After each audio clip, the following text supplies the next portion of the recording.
네, 안녕하세요.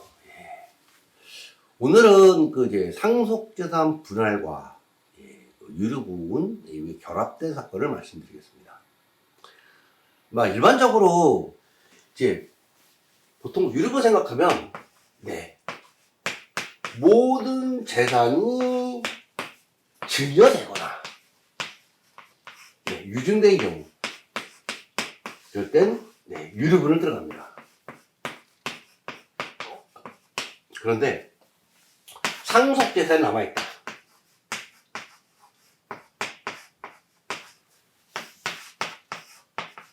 요거는 이제 상제분할. 상제분할을 합니다. 자, 이 상제분할은 시효가 없습니다. 이건 시효가 없습니다. 많은 분들이 6개월 얘기하는데 그건 세금 내는 기간이고요. 우리 조상 땅 찾기 하잖아요. 100년 전 거 이런 거 시효 없습니다. 요건 1년입니다. 아시겠지만. 자, 오늘의 주제는 유류분 시효입니다. 유류분 시효. 자, 이 사건은 뭐가 들어갔었냐면 이게 들어갔습니다. 이게 처음에. 상속재산 분할 심판 청구가 들어갔습니다. 아버님이 남산에 단독주택을 갖고 있었습니다. 그런데 그 절반이 재혼한 배우자한테 가 있었죠. 남산에 주택이 있는데 요 절반은 배우자 겁니다. 재혼한 척. 이외에 아버지 재산은 없습니다. 근데 이 재혼한 배우자가 또 뭐가 있냐면 한강변에 아파트가 있습니다. 또 하나 제주도 토지가 있습니다.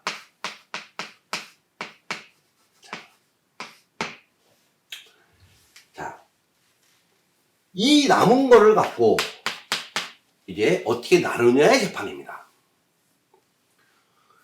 이 배우자는 원래 이것도 자기 거라고 얘기합니다. 근데 인정이 안 됐습니다. 우리는 이것만 해도 원래 우리가 3명이다 이렇게.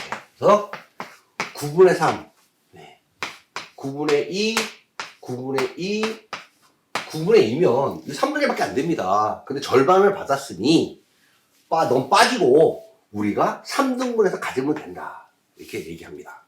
그리고 넌 이것도 받았지 않느냐 이렇게 얘기합니다. 재판 결과 3분의 1씩 이제 우리가 취득하는 걸로 인정을 받았습니다. 1심에서 그랬는데 요것도 증여한 걸로 나온 겁니다. 판결문에 요것도 그러다 보니 증여한 재산이 이렇게 됩니다. 이렇게 남산 집의 절반하고 한강변 아파트, 제주 토지가 다 증여한 거로 돼버립니다, 이게. 그러다 보니까 이 3분의 1을 받아도 유류분보다 적습니다, 이게. 원래 이건 생각을 안 했어요. 이것만 집중적으로 주장을 했죠, 처음에는. 근데 판사님이 이거를 그냥 특별시효로 인정을 해버린 겁니다. 그러다 보니까 유류분이 발생한 겁니다. 자, 어떻게 해요? 자, 이걸로 비로소 유류분 청구합니다. 이 1심이 끝나는데 1년이 넘게 걸렸습니다. 당연히 오래 걸렸습니다. 시효는 끝났겠죠. 그러나 이 판결에 의해서 이게 특별시효 인정돼서 1심 판결이 떨어지는 순간 유류분 청구를 했고 그 부분에 대해서 유류분이 판결이 그대로 나왔습니다.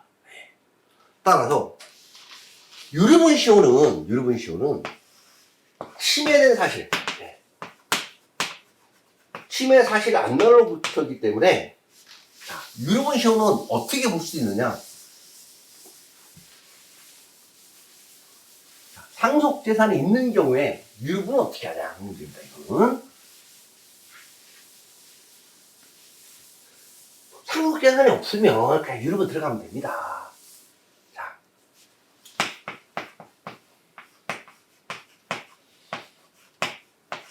상속재산이 있는 경우에, 예. 자. 1. 네. 소송합니다. 소송하고 심판이 떨어지면 심판 결과에 따라서 유류분 청구할 수 있습니다. 그렇죠? 예. 근데 사실은 요거는 별로 권하고 싶지 않습니다. 예. 뭐가 좋으냐? 예. 소송을 합니다. 상대분할 소송입니다. 이때 말미에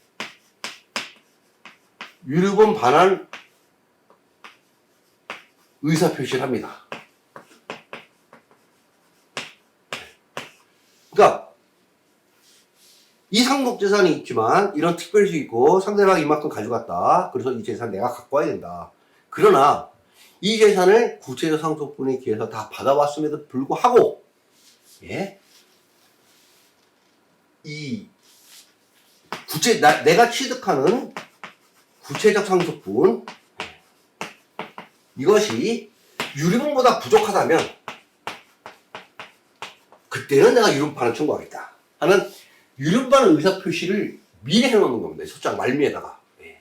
그러면 이 죽면 됩니다. 예. 나중에 그 유류분 시효에 대해서 논란에 휩싸일 일이 없습니다. 예. 그래서 이거보다는 네, 이게 낫습니다. 이게. 예. 자, 그다음 또 어떻게 하냐? 처음부터 유류분 들어갑니다. 그냥. 예. 유류분 들어갑니다. 유류분 청구소송. 예.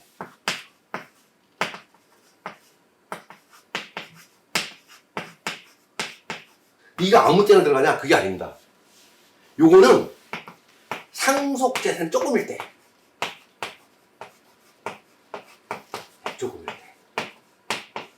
뭐, 왜냐하면, 이만큼 아버지 재산이 있는데, 상속재산이 이만큼입니다. 유류분이, 내가 받아야 될 유류분이 이만큼입니다. 이런 경우에, 이거 하고 나서, 이거 하면, 시간이 오래 걸리거든요. 이걸 두 개 다 하면 머리가 아픕니다. 그래서 이때는 이거를 먼저 하는 겁니다. 그냥. 이걸 먼저 하고 어차피 이 안에 요거에 대한 계산법이 따로 나옵니다. 구체적 이게 순상속분에서 따로 나옵니다. 그래서 자, 상속재산이 있는 경우에 유류분 반환 청구 소송은 어떻게 되냐?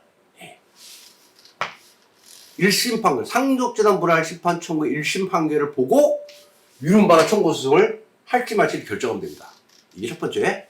두 번째, 상속재산 분할 심판 청구 소송을 하면서 유류분 반환 의사 표시를 합니다. 그리고 1심 판결을 보고 유류분 할지를 결정합니다. 사실은 이게 이 안에 속해 있습니다. 이렇게. 근데 상속재산은 조금입니다. 그럴 때 이렇게 이렇게 갑니다. 유류분. 그래서 아까 같은 경우는 1심 판사님이 원래 세 가지 중에 한 가지만 특별수로 인정을 해도 상속재산 분할해서 상속재산 우리가 다 가져오는데 이 세 가지를 전부 다 인정해 주는 바람에 유류분이 확인된 겁니다. 그래서 전혀 예상치 못한 유류분 반환 청구 소송을 하게 된 겁니다. 그래서 상속재산 분할 청구 소송에 유류분 반환 상속재산이 있는 경우에 유류분 시효는 이렇게 된다라는 걸 말씀드리면서 추가적으로 상속재산 그러니까 좀 약간 이렇게 유류분에서 좀 의심되는 부분들이 있습니다. 조금 예전에 제가 한번 강의를 드린 적이 있습니다. 상속연의 배우자와 직계비식에 대한 거 이런 부분들 그런 경우에는 유류분을 하지 말고 이걸 먼저 들어가도 좋습니다. 이걸 먼저 들어가서 보다 유리한 고지를 점한 다음에 만약에 처음에 저희가 유류분 반환 청구 소송을 먼저 들어갔다. 계모를 상대로 그랬을 때 과연 한강에 있는 아파트와 제주도를 특별지구로 인정해 줬겠느냐. 이게 별개의 문제입니다.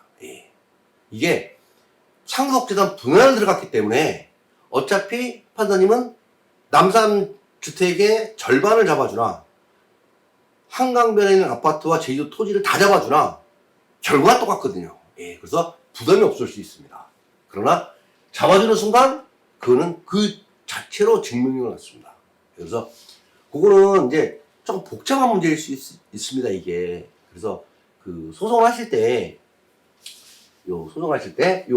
상속재산이 있으면, 이제 증여재산과 상속재산이 있으면 요 세 가지를 잘 비교를 해서, 그리고 상속재산 분할 심판에서 인정되는 것들이, 쉽게 인정되는 것들이 어떤 것들이 있는지, 유류분에서 인정되는 것들이 쉽게 어떤 것들이 있는 건지를 계산을 해서 유리한 걸로 진행하시면 되겠습니다. 그럼 확률적으로는 이겁니다. 상속재산 분할 소송을 할 땐 이거.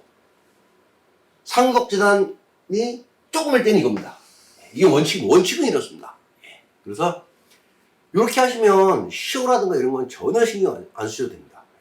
그래서 오늘은 상속재산과 유류분이 이제 결합되어 있을 때 언제 상속재산 분할 심판 청구를 하고 언제 유류분 반환 청구를 하는 거. 그리고 상속재산 분할 심판 청구를 할 땐 유류분의 시효를 어떻게 정지시켜 놓을지 이거에 대해서 말씀드렸습니다.